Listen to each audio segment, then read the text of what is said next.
Welcome back to Mary Joa. It's your favorite informant from the new and improved world government, here to bring you guys some information over the One Piece universe. Today we are going to take a deep look into the hinted world war in One Piece that's about to come up after the Wano arc. And by hint, I mean it has already been confirmed basically. Not only have the revolutionaries caused trouble in Marijoa, but two of the four emperors of the seas created an alliance. And yes, I'm talking about Big Mom and Cato.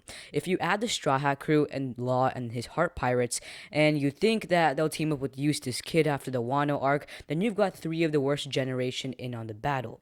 Oh, and I almost forgot. Our very own Navy will probably participate in this war. Blackbeard and Red-Haired Shanks will almost certainly make an appearance as well. Today we're going to be discussing how this war might look like, how disastrous it could be for the One Piece universe, and how the future of the One Piece landscape could change forever because of this. But before we get into the details, please bust or call that subscribe button and submit your application to join the Navy. And if you press that like button and comment, I heard the three admirals will be at your beck and call for the next 24 hours. So please do it. It will be to your benefit.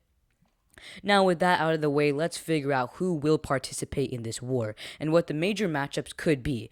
Okay, let's assume that there will be two major fighting groups, Kaido and Big Mom and their pirate crews, assuming they don't die in Wano, which I'm convinced they won't, and the Navy, of course. Next, we will have what I call the secondary fighters. These fighters' goals aren't to demolish the other fighting force, but rather to achieve their own certain individual goals, similar to how in the Paramount War, how Luffy was only fighting to save Ace, or how Crocodile's goal was to take Whitebeard's head.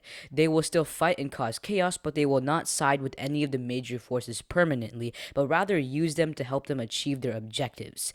In the context of the Paramount War, Luffy, Ivankov, and the rest of the Impel Down prisoners would be these secondary fighters. In this new World War, these secondary fighters would be the Straw Hats and the Worst Generation paired with the Revolutionary Army. Perhaps people even like Red-Haired Shanks and the now disbanded 7 Warlords of the Seas as well. Who knows, even Germa might take a bit of this war. Of course, now that the warlords don't have their positions, they're bound to be a bit mad at the Navy and might just attack them. Also, like we have seen by now, most warlords are driven by ulterior motives, like Doflamingo with Smile and Traffy with trying to kill Doflamingo and Kato. So who knows, these warlords might find the war as an area where they can achieve their goals and ideals.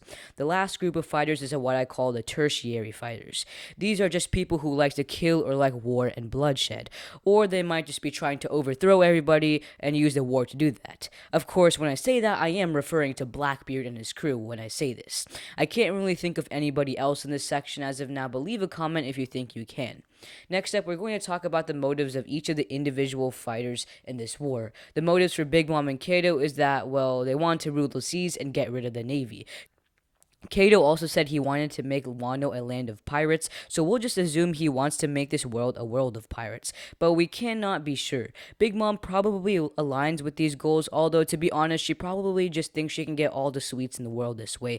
So take that how you will. If they somehow win, they will probably betray each other, but that's a topic for another time. The Navy's motive will not only to be to keep their spot as the strongest unifying power in the seas, but also to destroy Kato and Big Mom. I know this sounds very obvious, but think about it. Now that the warlords are disbanded, this throws the Navy in deep water. No pun intended. This war will be their one and only chance to rid the Yonkos as well as establish the Navy as a supreme legitimate power. Before we get to the goals of the secondary fighters, let me address Blackbeard first, the main tertiary fighter.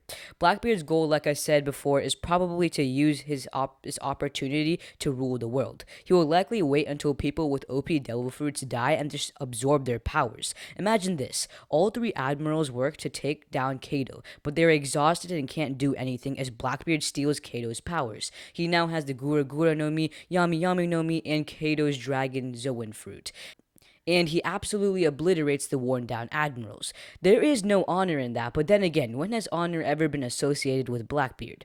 Now let's talk about the secondary fighters' motives. First, the Straw Hats and Laws. They will probably be wanting to take down a Yonko during this war, like most people. I would say that they have a shot at beating at least one. However, when I say Straw Hats, I mean everybody except Luffy. Why is this, you may ask? Well, I think Luffy's motives will be tied into that of the revolutionaries in some way, seeing as how how his father's is Dragon and his brother is Sabo are both in the organization. In the recent chapters, it's been hinted that something bad has happened to Sabo. We can assume that he hasn't been killed, but he's probably been captured by the Navy. Luffy will definitely want to save his big brother with all he has. Sound familiar? Yes, this is the same thing that happened to Ace. Luffy knowing that he wasn't able to save Ace will make him want to save Sabo even more.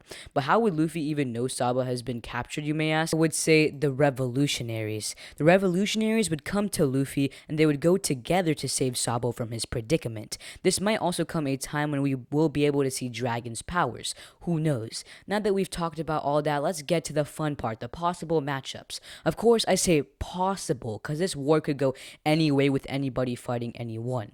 I'm just going to highlight what matchups I think would be the most entertaining, the most probable based on levels of power, past matchups, and confliction of goals. First up, we have Garp versus Dragon. As a One Piece fan, this is a battle that has to be written no matter what. Though we really don't understand their relationship, it would still be a cool fight, especially since it's hinted that Dragon is at least Admiral or Yonko level and Garp is around Pirate King level, both crazy strong.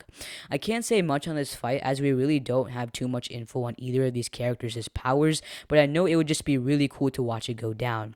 Next up, we have Cato versus Law and the Straw Hats. I am convinced of either two things. Cato will die in the hands of Zoro or Luffy. There are theories for both, but I'm sure that at least one of them will kill him. Personally, I hope it is Zoro just because we've never seen Zoro motivated to kill the bad boss. Usually he leaves it up to Luffy, but lately he's been saying that he wants to be the one to cut down Cato. There are other reasons for this that, like, Zoro might be from Wano, and Wano is about swordsmanship. So when we take these facts together, it makes sense for Zoro to fight Cato. This is a matchup that is bound to be fun, and we can assume the Straw Hats will probably come out on top. This is because the involvement of Cato and Big Mom is assuming that they will win against the Straw Hats in the current situation, and I don't think they will lose to the same enemy twice.